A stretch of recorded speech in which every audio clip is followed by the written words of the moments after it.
Welcome to the XY Advisor Podcast, a global community of financial advisors sharing and learning with one another to drive the positive evolution of financial advice. To get involved, go to xyadvisor.com or simply download the XY Advisor app.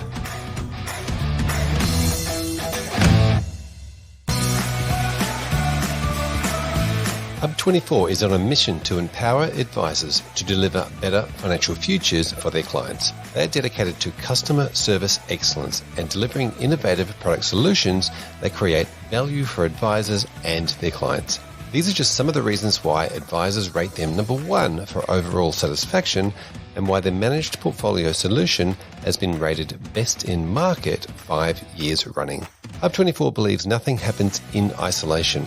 So they're working together with advisors, licensees, and industry leaders to leverage their data and technology expertise to help solve key challenges in the delivery of financial advice, so more Australians can access cost-effective advice.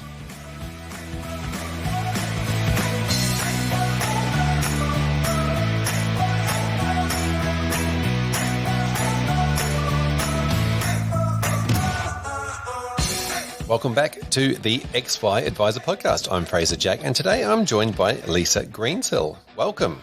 Thank you. It's a pleasure being here, Fraser. Now, let's start with a little bit about you and what you're doing. Tell us about what you're doing and what you're doing at the moment. So I help financial advisors to make over their marketing message and websites, and I do that using a little tool called StoryBrand. Yeah, amazing. And is it just you in the business or...? It is just me in the business. I work with contractors to help me execute on the strategy. Yep, wonderful. And this wonderful word that we hear every now and again called copy, which, means words on a page or words on a website. Yeah, it does. So that's really the messaging is, I guess, another way of saying copy. It's how you bring your ideas to life on a website, in your marketing material. And what I'm all about is helping that copy speak directly to advisors' dream clients so they can attract the right people to their business. Yeah, amazing. Now, tell us, let's go back in time. Tell us about your journey. Where did you start out and how did you end up here? So after doing the uni thing, business degree, I started out in marketing roles in the tech industry when it was boom, which was heaps of fun. And worked in Australia and over in the UK, did the backpacking thing, the working backpacking thing in the UK, and enjoyed the tech industry. But to be honest, I never really felt like it was my place because I didn't really understand the mechanics of it because it was so technical. When I got back to Australia, I got a job at AMP and doing in the licensee in the Queensland branch. And that's where I got to help lots of financial advisors across Queensland with their marketing. And as soon as I got there, and it might sound a little bit lame, but I just felt like I just loved it. I felt like I was in my place. All the advisors I got to work with were soul to the earth, and I just enjoyed working with them. And it was through work at AMP that my now husband, back then was just boyfriend, actually got advice from a financial planning practice, which, to be honest, we wouldn't be where we are today without that advice. But I ended up working for that financial planning practice, and they've gone on to be one of the biggest practices in AMP. And that was incredibly fun, and I learned a lot there. We ended up moving to the coast, had kids, and it was at that point that it was a bit hard to juggle the marketing role in a growing practice. So I decided to do my own thing and started freelancing, and then did that for many, many years. In 2020, so the kids were sort of more grown up. I had more headspace, over those years as they were growing up. I didn't really have a lot of headspace. I was very reactive with work. And in 2020, one of my clients actually introduced me to StoryBrand. And I was at this point, I was feeling a little lost in my career and I needed some direction because I thought the kids are older. It's now time. That's it. It's time for you, Lisa. It's time to invest in yourself. StoryBrand I just loved it straight away. So I went on and got certified. And then I've now gone on to launch a consulting business, which I did earlier this year. And it's been a whole lot more successful than I ever anticipated that it would be. So yeah, I feel like I'm incredibly blessed because I've found my thing. It's taken me a long time to find it, but I found it, and I just love it because it lights me up, and I see how it lights my clients up when they sort of see how it all starts working. Brilliant. Yeah, that's an amazing story. And what I love about that, Lisa, is that you actually got financial advice. And like one of the huge benefits of people that have had financial advice is they understand the value that it adds to consumers and clients, and that ability to be able to say, well, actually, I did this thing, rather than I just say something, or you've actually lived it and experienced it. Yeah, well, absolutely. And early on in our relationship, so Carl and I weren't even married then. And so it got us on the same page around money, values, and like money's never been something that's caused friction because we're on the same page, we share the same values. But it was decisions back then that honestly, we wouldn't be living where we live, living our life. We wouldn't have been able to buy the block of land to build this house back then had we not had the advice. Yep. So I do believe in what financial advisors do. Yep. Now, tell me about this excitement around StoryBrand. You said it was only 2020 when you discovered upon it. Tell us a little bit about StoryBrand, what it is, and obviously you went on to become a coach in it. But let's just start with the basic framework. Yeah, so StoryBrand is a framework to help you build your marketing message and then go on to build your marketing collateral, like your content and your website. And for me, why I love it is because I'm a process person, but also creative. And to me, it brings those two things together because it takes something creative like writing copy, but it gives you a framework to do that. So the whole basis behind it is that our human brains are compelled to take action through story. So if you think about any kind of movie or book, there's always a similar type of way that works. So there's always like a hero that wants to achieve something, that encounters some problems. Usually someone helps them, comes along to help them. They make a plan and they go on to win the day, or maybe not, they go on to fail. And essentially that's what the StoryBrand framework is. It's a filter to tap into look at your business through the eyes of your dream clients and identify those things like the problems and aspirations of those clients. And I guess the biggest thing is that it's the client that's the hero, not the advisor, which is, I think, a big switch. And yes. That's a big aha moment that you usually see. And I guess it really watched a webinar with Carl Richards, and he talks about the advisors being the guide. And so it just works so perfectly in financial advice world. Yeah, absolutely. And having been through and I actually didn't read the book, but I got the audio book and listened to it about 4 times. It's just such a great piece of content. Now you mentioned there's a hero, there's often a villain, and there's a mentor and a guide or an oracle or whatever we want to call them in every single story. I just want to take this back to the first word story out of the StoryBrand conversation, because story and brand, and we introduced the advisor's brand into this, but take us back through that journey that you mentioned where a lot of stories are based on it. And again, we can go back through many different famous movies or great books or great stories, and we'll be able to see this pattern. Take us through that pattern. Yeah, so if we look at a typical story, and I'm going to do this as the actual 7-part framework so you can see how it works. So the 7-part framework, the StoryBrand 7-part framework starts with a character. So for advisors, that character is the client and they want to achieve something. So in a movie, that would be the main character of the story. So, in a Bond movie, that's James Bond. Yeah. So this is generally the main character of a movie or a story, and being set out in any particular story. There is this person is at this position and they want to get to this or do something or achieve or overcome something. Yeah, they want to achieve something, and it's pretty much how every single story, movie, book starts. There's always a main character. So it's always thinking, who is that main character? So there's a bit of a piece before doing this, which I can talk about later, and that is identifying who your dream clients actually are. which is the piece that StoryBrand doesn't quite do. So once you've done that and you know who your dream clients are, the people you really want to attract to your business, you then identify what are they trying to achieve. And this one is actually probably one of the hardest. So sometimes you can, when you're developing this framework, you might come back to this, because the next bit is actually the bit that the problems. So this character has something they want to achieve, and there's always barriers, challenges, problems getting in their way to achieve that. So if we take that for a financial advisor, it's identifying what are the problems that people are having as it relates to financial advice.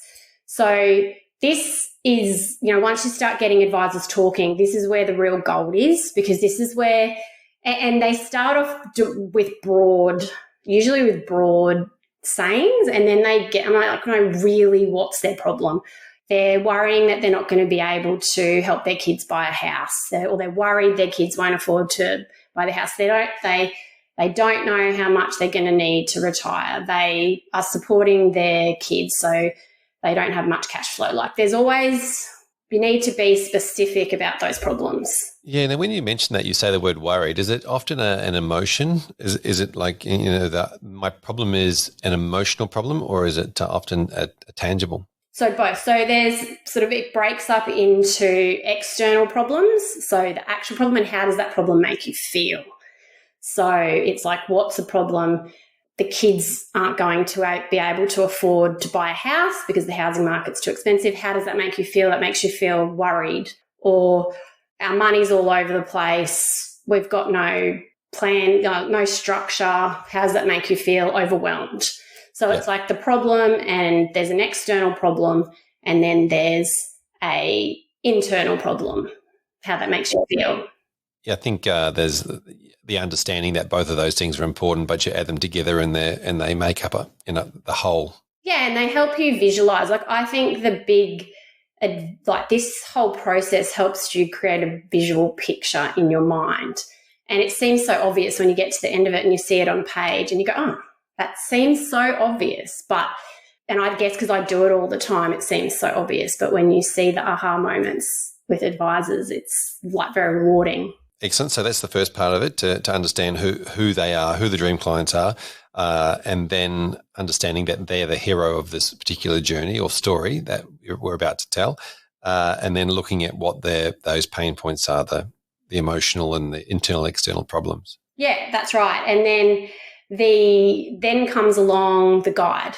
So this guide, and there's two parts to that. The guide can empathise with the character's problems and main things like, empathise. We understand that, the Australian super system is complicated, complex. And then that's at that point where they can then show their authority as to why they're the right people to help them solve their problems and help them achieve what they want to achieve. But that is really the little part, and we call that authority. It's, that's the part where, you talk about your experience, your expertise, you have your logos around your awards and things like that. That's really the only part of this where you talk about yourself. So that's a big shift, because I guess when you go to a lot of advisors' websites, it's very much about them, why we're so amazing to help you, whereas you need to flip it. It needs to pretty much be all about the client.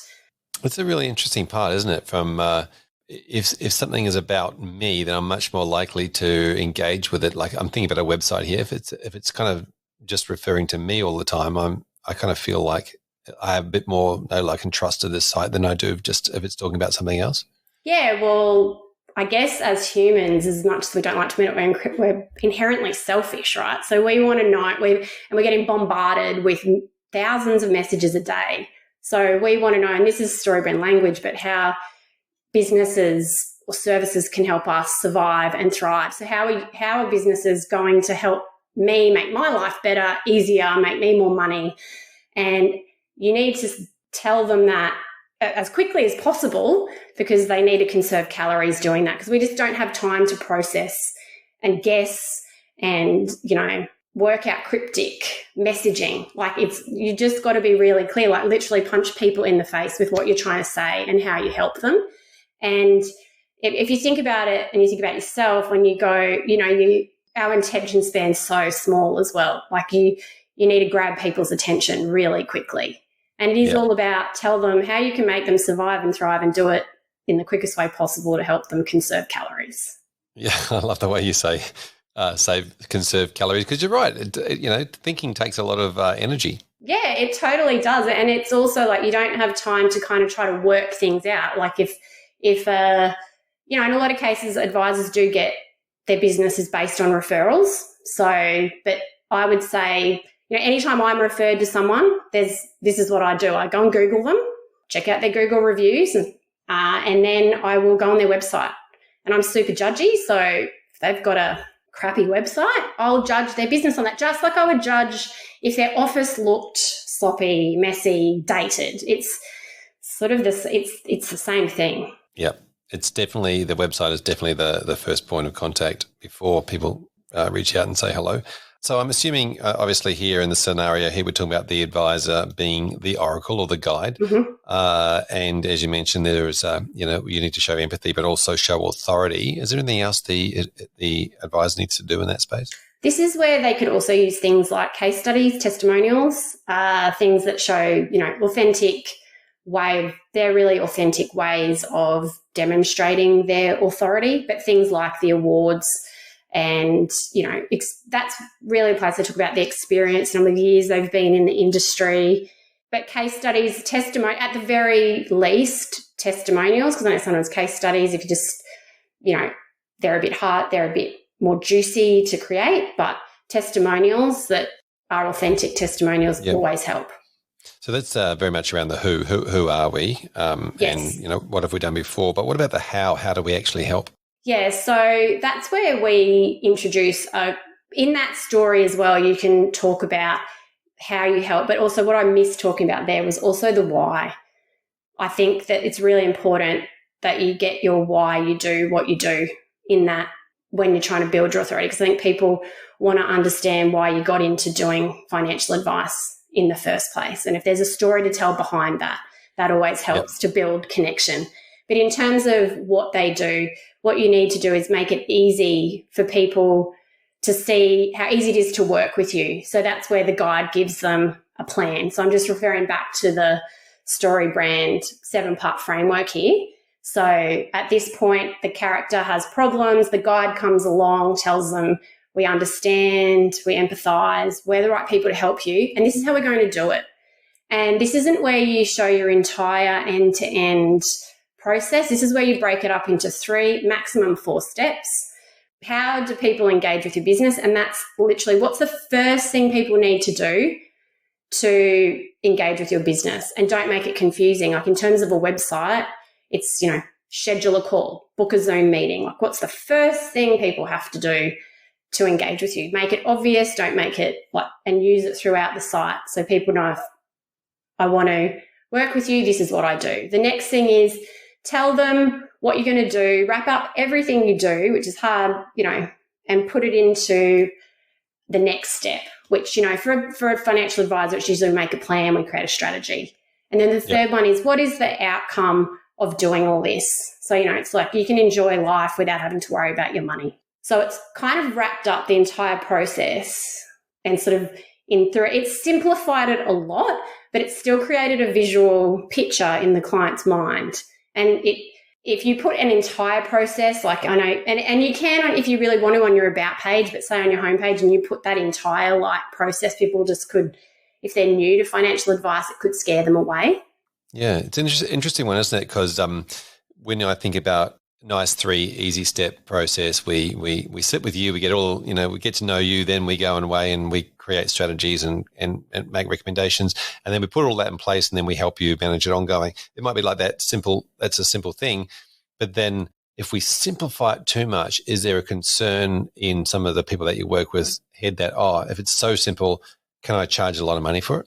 No, I don't find that, because behind this, this is a marketing tool to help people engage with you. So then once they engage with the business, that's where they demonstrate their value. So really what you're doing in a marketing perspective is piquing people's interest. It's at that awareness stage, and it's building enough trust and authority that people will go on to contact you. So then you can, prove your value there.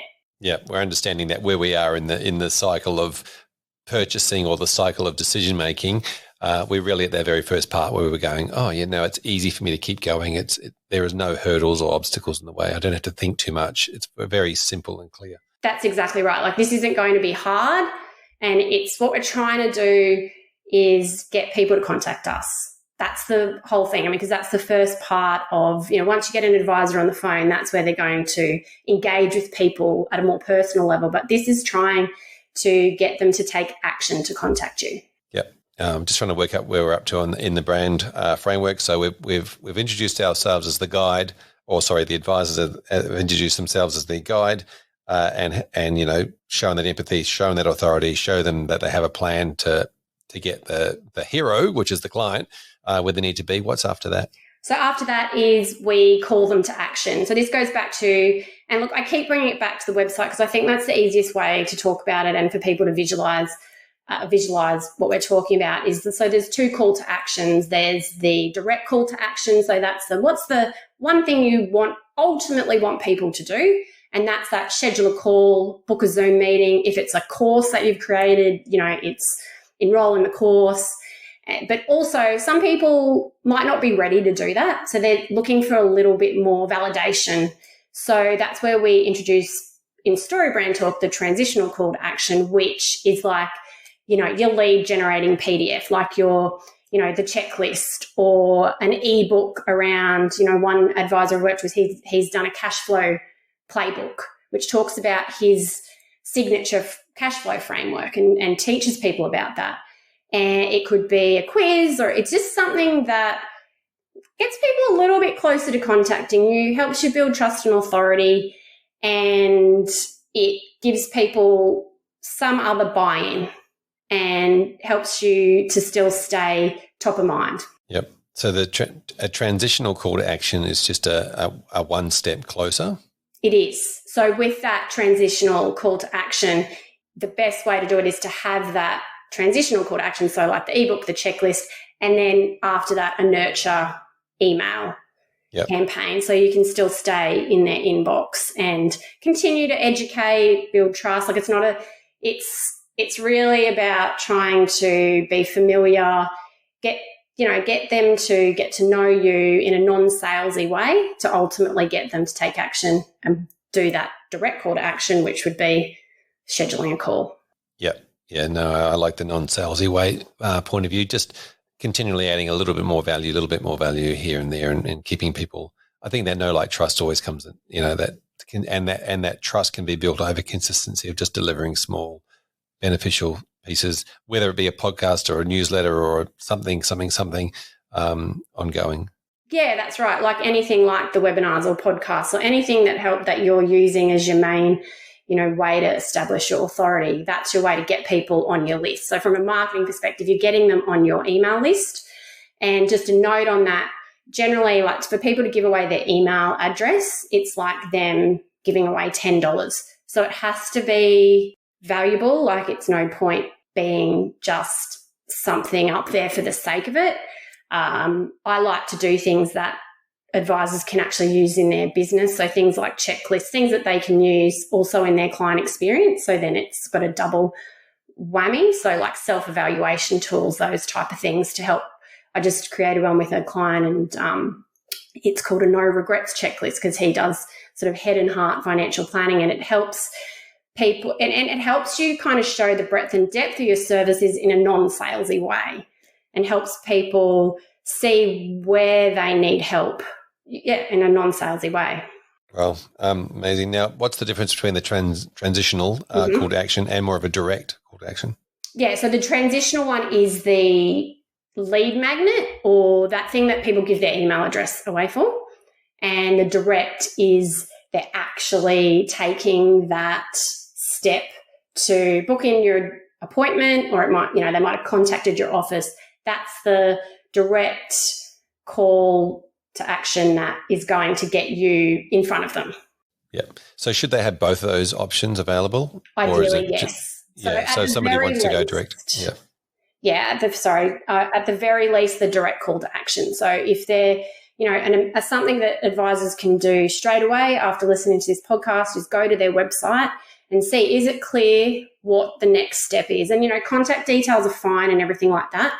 But taking control of your diary is something that is, game changing for your business. So if you can get people to actually lock in times, that's even better than them just calling your office and, randomly.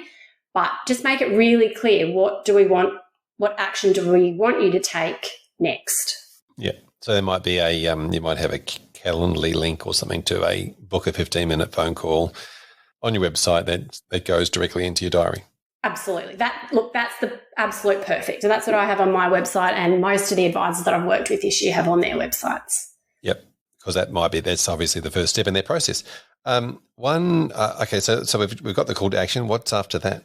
So then they work with you, and you do all your amazing stuff with them. You help them, you build their plan, you give them clarity, you give them direction. So what does that result in? It's either going to, so if they work with you, what does that look like? What does success look like? So you talk about then, what does life look like once you've worked with us? But then you also want to define, so I'm actually moving my hands here because I'm looking up to define success, and then down is like, what terrible things could happen if you don't work with us? So, for a planner that works in the retirement space, it could be, well, you run out of money. You grey divorce, you end up divorced because you're arguing about money. And it's really getting down to the not trying to, and try to be as specific as possible. And this is why before you do this process, identify your dream clients, this is a whole lot more effective, because the clearer and you can be, and more specific you can be, the easier it's going to be to connect with people through your marketing, because it'll speak directly to them. Yep. And they'll feel like they're part of the story. It sort of draws them in. When you go to a website and you go, oh yeah, they get me. They're the perfect fit for me. So we want them to self-identify. So when they come to your website, you want them to self-identify as your client. They get me, I get them, this is going to work. Yeah, that's a really great way of looking at self-identify. I just want to go back to this this outcomes-based directional conversations where you're saying, okay, so there's two direct, maybe you fork in the road or that sort of thing where if you do work with us, you could end up like this. If you don't work with us, you may end up like that. That's the direction now that you need to take. Do you want to take the blue pill or the red pill? Do you want to take the left fork or the right fork? This is where they end up.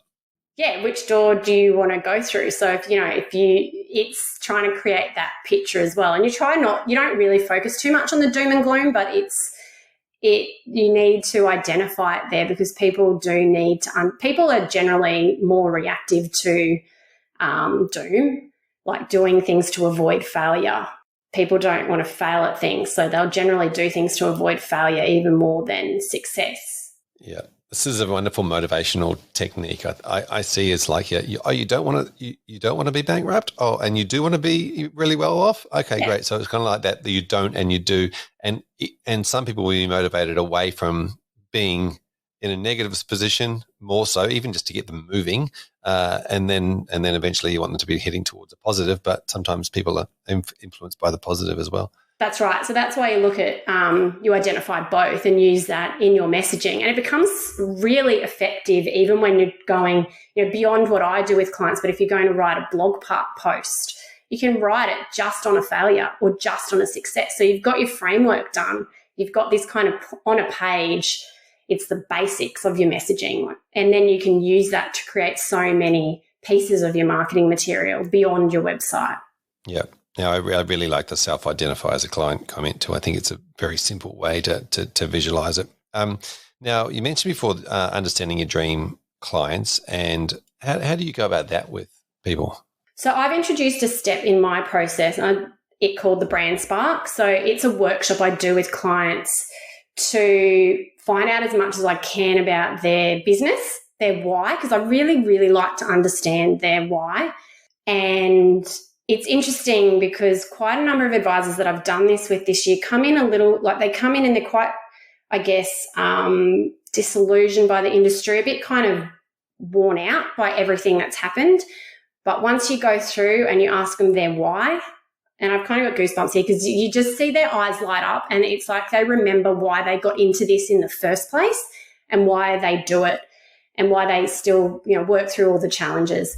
But what I also do, and this is where they really get excited, is we really dig deep into their dream clients. So I usually get advisors to do 3, and it's not just broad. So usually they start off broad. Oh, they're between 40 and 60. I'm like, no, I want you to identify, and I want to be able to build a picture in my mind of an actual person. So I think, who is your best client? If you could replicate them over and over and again, I want you to tell me about them. And so then we go through and we identify, the demographics, and then we go through that sort of stuff. And then we go through and we talk about their personality traits. Then we go through and talk about their goals and aspirations, not only as they relate to money, but just in life in general, because I just want to understand, who are these people? And then what are the problems they're trying to overcome? And generally on this, I use an online whiteboard. And usually the problems, we have so many problems, which I get so excited about, because if they've got lots of problems, we've got lots to work with. And then we look at, I basically do the story brand framework that they're not aware of it, but I'm getting them to identify, okay, so what does success look like if they work with you?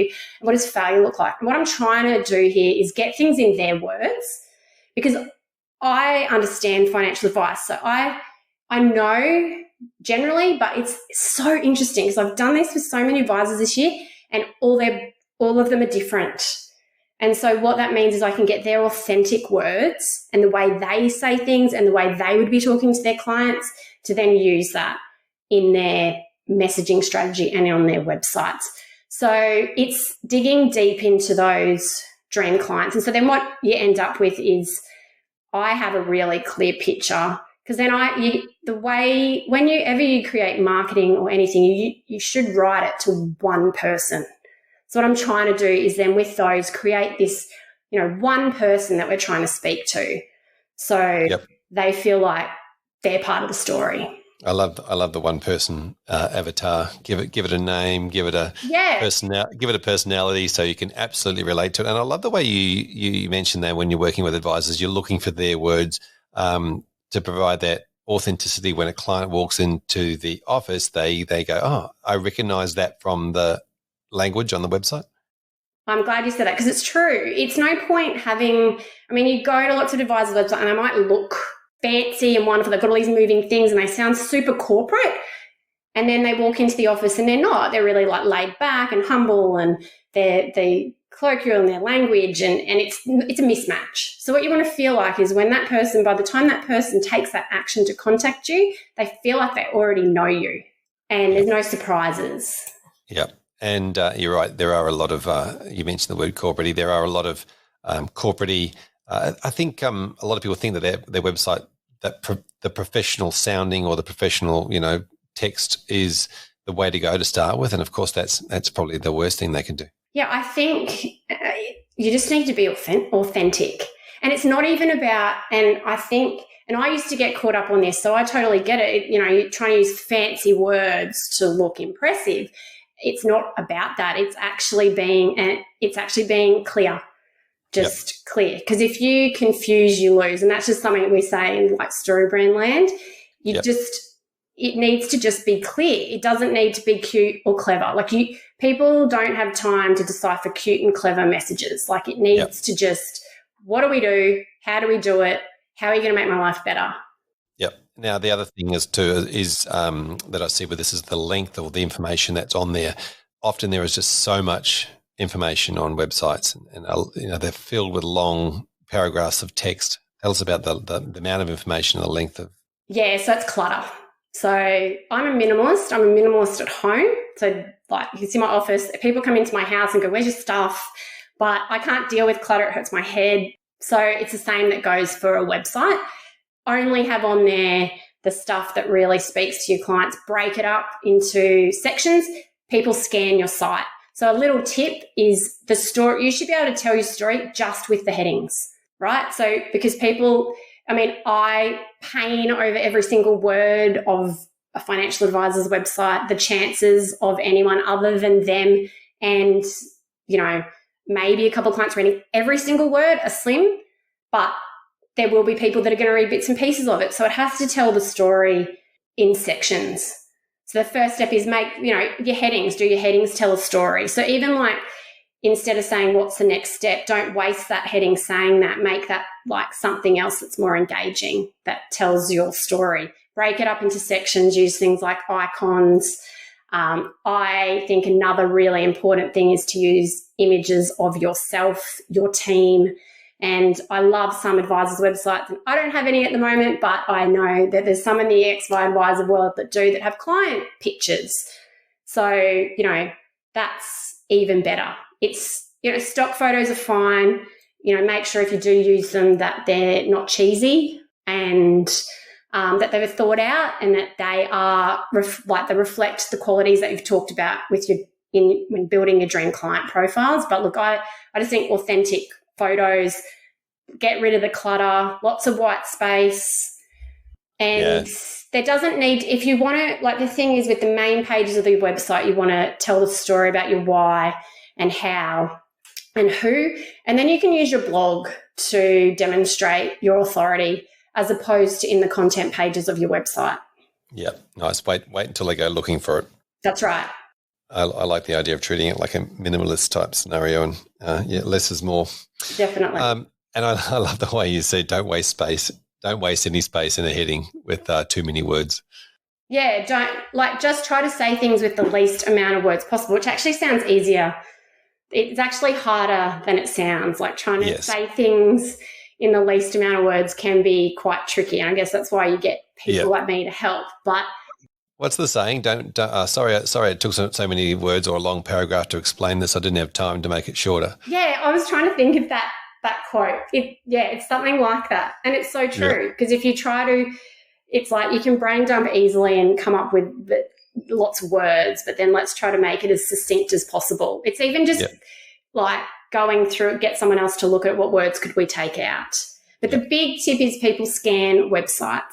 So make it easy for them to be drawn into the story, even through things like the headings and like broken up into sections. So, where you can break it up into, 3 steps. If you're talking about the value, like the website's broken up story beyond the StoryBrand 7-part framework, they've got a website framework.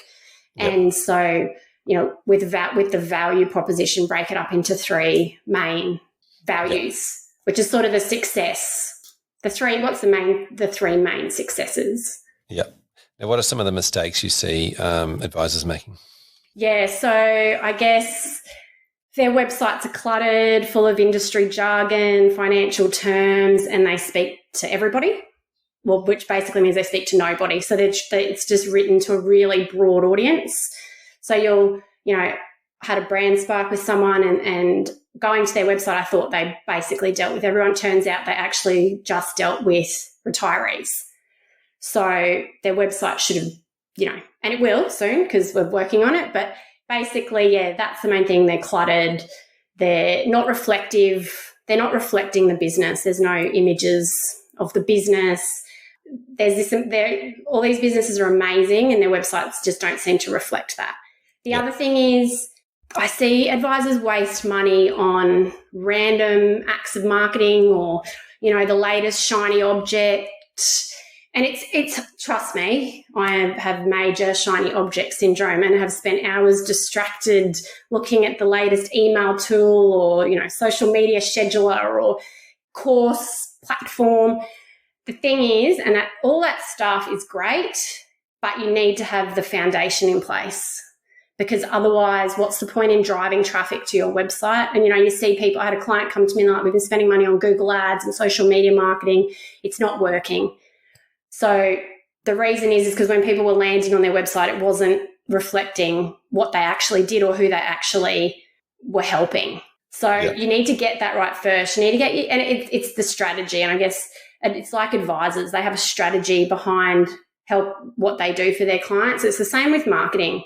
You need a strategy. You can't manage your money without a strategy. It's the same with marketing. You just can't get success out of your marketing without the strategy and the foundation in place, which is, if you look at it, the message strategy and the website is really the center of the marketing universe today. Yep. Center of the marketing universe. I love it. Well, I love the random acts of marketing too. I think I'm pretty guilty of that. Random acts of LinkedIn posting.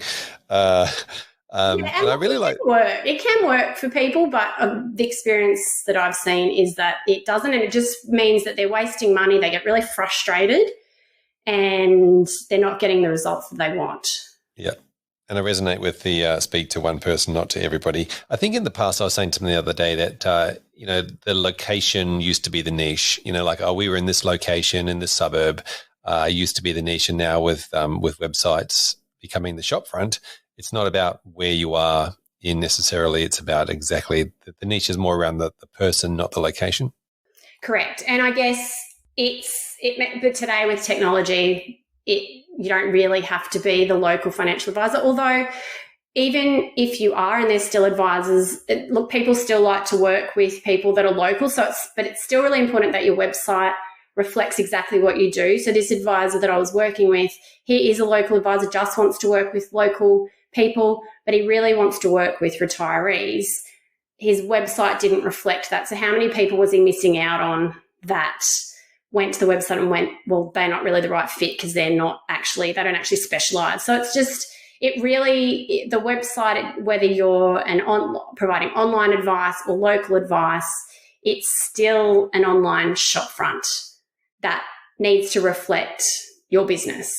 Yep. Are there any other mistakes you see advisors making? I'd say the biggest one is the broad audience side of things, is just speaking to a broad audience. And I guess because I live and breathe it every day, it seems obvious to me, but advisors are technical and they're, really, they understand the technical side of things in their business. But what happens is, I call it the curse of knowledge. So you're so close to your business that it makes it really hard to actually, in simple terms, say what you do. So this is I talk about helping advisors overcome the curse of knowledge, because it's kind of tapping all that brilliance out of their brain and then simplifying it. It's actually really hard for you to do that yourself. Yeah, it's the same way as if an advisor's explaining a strategy or a product to somebody and they go into all the detail and completely lose people. Yeah, well, I mean, I guess I didn't even think of that, but they could actually use the story brand framework when they're explaining advice, because at the end of the day, their advice is helping people solve a problem.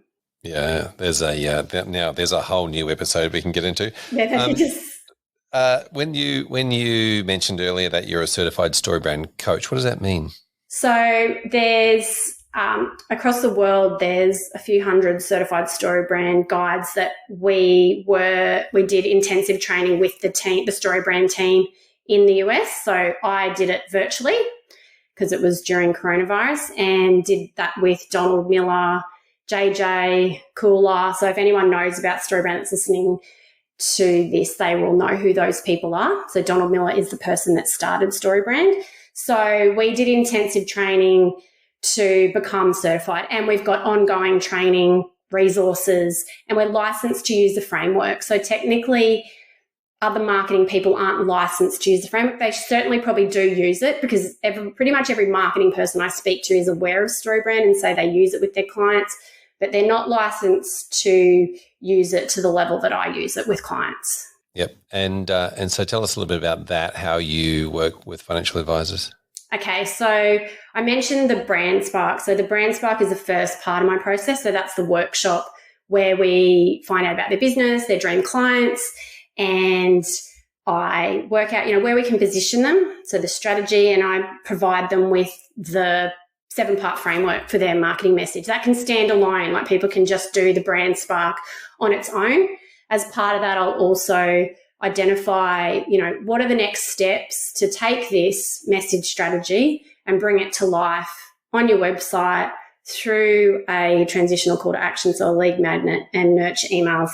And then I've got packages on my website as to where they might fall into. So then I basically bring their message to life on their website, lead magnet, nurture email. So then they've got the foundation in place for everything else they want to do in marketing going forward. Yeah. And then that's a process, probably they've already got a website, which is just then updating the copy on it. Yeah. So I've got different services. So one of the services is if you've got an existing website or you've got an existing web developer, then I can help you, rejig the wording on your website. Yeah. So it's kind of more like not just a teaching, but a doing. It's process. Definitely execution as well, which is what,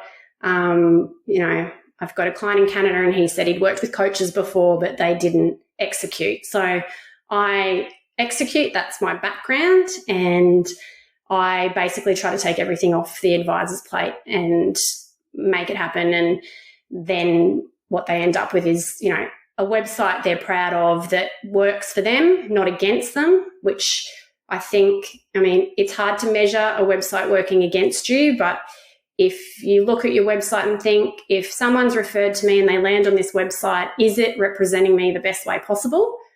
And if it's not, then it needs work, because it's really, It should be selling for you 24/7. Yeah. You're pushing into a headwind, I guess, if it's not working for you. That's right. So how does your business evolve from here? Like what are your plans for the future? Are you looking at growing or are you still going to be I'm same size? Going to continue being predominantly me, because I just want to work with a small number of clients on intensive projects. So my projects now are going to be sort of an intensive model. So advisors will get, my service, I'll work with one client at a time. And so in a month, under a month, they'll have all of this done. So, we don't go back and forth. So I'm building some, really efficient processes in the background in conjunction with another coaching course, another coach I'm working with.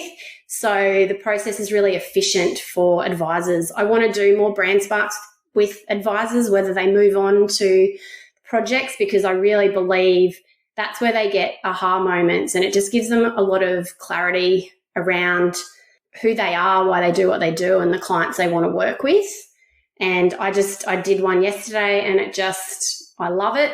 It energizes me. I can see so much value in that process. I've got bigger plans for myself in the long term. I'd like to, for more people advisors across the globe to recognize how StoryBrand can help them, because it is sort of the secret sauce, I think, for advisors. It works for any industry, but I just think for these industries where there's so much knowledge in their brains, it really helps to overcome that and simplify their message. Because money, if you look at really what they do, like money, there's very few things in our life that control what we do than money. So money is so emotional, and if more advisors in the world can help people get control of their money, then I know there would be less stress, less divorce. It's like a bigger thing than, just their website. Like what they do is they make an incredible difference to people's lives, because it all comes back to money, regardless of whether they're retirement planners or millennial planners. If people can have control of their money, have direction and clarity, it honestly changes their life. Yeah, well said. Absolutely. Couldn't agree more. How can people get hold of you if they wanted to continue the conversation? So you can jump online to lisagreensill.com and book a Zoom chat. And then from there I'm taking bookings for Brand Sparks for next year. Wonderful. And will those brand sparks, I want to call it, well, I was going to say brain spark then, but brand spark, is that individual, or are you doing group sessions of those? At the moment, they're just individual, but that is a really good question that may come up, maybe something I'll look at doing in the future. But at the moment, they are individual. And I mostly work with financial planners with 1 to 3 planners, just because I believe it just seems to be where there seems to be need of most help. And I find it's you can build a really authentic voice for a practice of that size. Yeah, fantastic. Lisa, thanks so much for coming on the podcast and giving us a great little lesson in what we can be doing with our websites. And I really hope some people reach out to you and take this a little bit further. I'd love to see the majority. There's plenty of websites out there that from financial advisors that you look at, and they're all in corporate speak, and they, as we sort of mentioned before, they're creating headwinds for advisors just by being there. Thank you so much. Really appreciate it. Thanks, Fraser. Thanks for the opportunity to chat.